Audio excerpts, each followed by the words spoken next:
और अब रुख हिमाचल की सियासत का करेंगे, जहां सियासी महाभारत छिड़ चुकी है, क्योंकि बीजेपी और कांग्रेस दोनों ही पार्टियां एक दूसरे को कौरव और पांडिव का सर्टिफिकेट बांटती दिखाई दे रही हैं। कहते हैं सियासत में कभी कोई मुद्दा खत्म नहीं होता, क्योंकि राजनेता वक्त और अपनी सहूलियत के हिसाब से किसी भी मुद्दे को फिर से फीनिक्स पक्षी की तरह अपनी राख से जिंदा कर देते हैं। अब अगर फीनिक्स पक्षी का जिक्र करें तो समझिए कि it's a bird, it's a mythical creature which eventually at the end of its life ignites and burns itself and then reborns from its own ashes। खुद ही वो अपनी ही राख से जन्म लेता है और फिर जिंदा हो जाता है। इस बात से आप ऐसे समझिए कि जिस गुटबाजी को लेकर आज तक कांग्रेस पर बीजेपी हावी होती आई है, आज उसी गुटबाजी को लेकर बीजेपी पर सवाल उठ रहे हैं। अब कौन कौरव है कौन पांडव है, ये तो जनता ही तय करेगी, जनता ही बताएगी।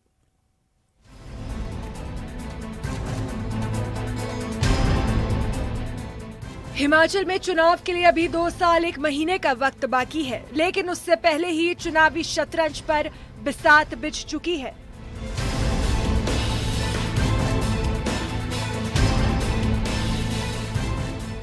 आपने अभी महाभारत को देखा और पढ़ा होगा, लेकिन आज हम आपको सियासत की वो कलयुगी महाभारत दिखा रहे हैं जिसमें किरदार तो बहुत है, लेकिन कौन कौरव है कौन पांडव अभी तय नहीं हुआ है।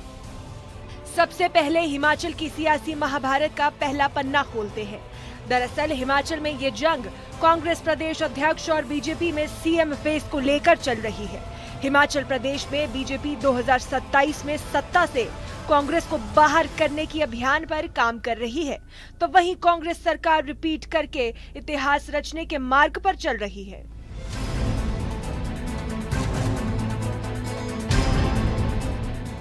अपने गृह क्षेत्र नौदान में सुखविंदर सिंह सुक्खू ने न केवल लोगों की समस्याएं सुनी, बल्कि बीजेपी पर जमकर निशाना साधा। सुखविंदर सिंह सुक्खू ने कहा, बीजेपी 5 गुटों में बटी हुई है और 5 गुट केंद्र के सामने अपनी बात रखने में विपक्ष रहे हैं। 5 गुटों में बटी भाजपा अपने को पांडव का नाम दे रही है, तो ये दर्शाता है कि वो किस स्वीकार कर लिया उन्होंने कि हम 5 गुटों में बटे। पांडवों ने हमेशा अधिकार की लड़ाई लड़ी। जब कौरवों ने 5 गांव देने से मना कर दिया, तब भी वो अपने अधिकार की लड़ाई के लिए लड़ते हैं। यहाँ भारतीय जनता पार्टी ऐसी 5 गुटों में बड़ी पार्टी है जो हिमाचल के अधिकारों की ना तो रक्षा कर पा रही है। यहाँ के संसद चुनकर जाते हैं और लोकसभा और राज्यसभा में आवाज नहीं उठा सकते।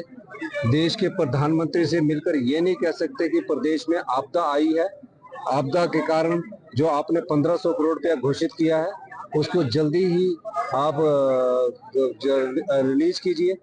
तो इस प्रकार की बयानबाजी सिर्फ ध्यान भटकाने के लिए होती है, महज लुकतियों से और अपने आप को कहने से नहीं होगा। सुखविंदर सिंह सुक्खू के इस बयान के बाद नेता प्रतिपक्ष जयराम ठाकुर ने पलटवार किया और ये कहा कि कांग्रेस चकनाचूर हो चुकी है। टुकड़ों को तो जोड़ा जा सकता है, लेकिन चूरे को समेटना मुश्किल है।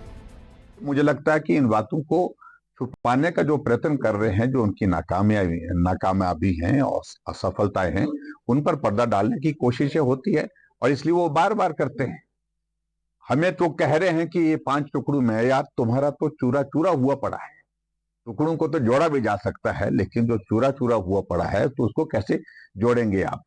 यानी कि कांग्रेस पार्टी का इस तरह से पतन होगा हिमाचल प्रदेश में आने वाले समय में, जहां देश में राहुल गांधी ने कांग्रेस पार्टी को खत्म कर दिया, हिमाचल प्रदेश में सुक्खू जी उस काम को बहुत बखूबी कर रहे हैं। जयराम ठाकुर यही नहीं रुके, उन्होंने कांग्रेस प्रदेश अध्यक्ष को लेकर भी हमला बोला।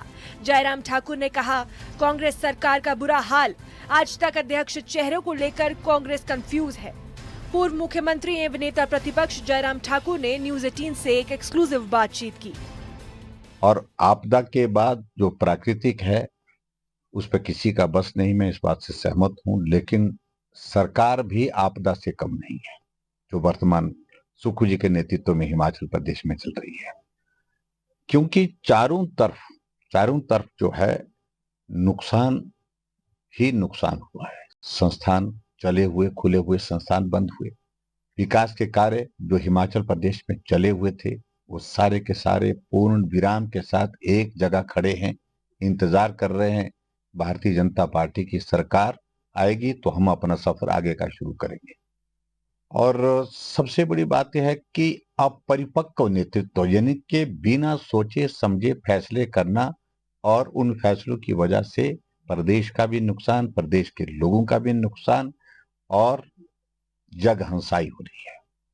ये हिमाचल प्रदेश ने इन 3 साल के कार्यकाल में देखा है और मैं समझता हूं कि ऐसी सरकार आज से पहले हिमाचल प्रदेश के लोगों ने कभी नहीं देखी होगी, जिस सरकार को वर्तमान में लोग प्रदेश के झेल रहे हैं। सियासत में छिड़ी जुबानी जंग ये बता रही है कि सर्द वादियों में 2027 चुनाव को लेकर फिजा गर्म हो रही है। बीजेपी और कांग्रेस ने चुनावी तैयारी के एक्सीलेटर पर पैर रख दिया है और चुनावी गाड़ी को पूरी रफ्तार में आगे बढ़ा दिया है। हालांकि हिमाचल का इतिहास हर 5 साल में सत्ता परिवर्तन का है, लेकिन हर बार जो भी पार्टी सत्ता में काबिज होती है वो रिपीट का नारा जरूर देती है। लिहाजा इसी सपने को लेकर सुखविंदर सिंह सुक्खू आगे बढ़ रहे हैं, लेकिन सत्ता रिपीट का इतिहास रच पाएंगे या नहीं, इसके लिए अभी 2 साल का वक्त बाकी है। ऐसे में ये जुबानी जंग की आग किस डगर जाती है, देखना बेहद दिलचस्प रहेगा। न्यूज़ 18 के लिए हमीरपुर से जसबीर कुमार की रिपोर्ट।